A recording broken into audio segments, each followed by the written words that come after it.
एका विशिष्ट देवतेवर श्रद्धा ठेवल्यास मन स्थिर होतं आणि आत्मविश्वास वाढतो. वारंवार उपासनेने नकारात्मक विचार दूर होतात आणि मनशांतीचा अनुभव घेते.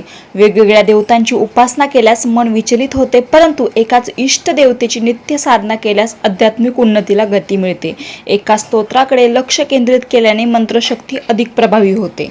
जीवाच्या पूर्वसंचित कर्मामुळे आयुष्यात अनेक अडचणी येतात, परंतु एकाच इष्ट देवतेची अखंड भक्ती केल्याने त्या देवतेची विशेष कृपा प्राप्त होते आणि अनिष्ट ग्रहदोष, कर्मदोष यांचा प्रभाव कमी होतो.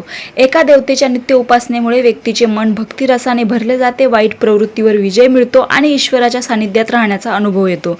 त्यामुळे जीवनात समाधान, शांती आणि सुख समृद्धी प्राप्त होते.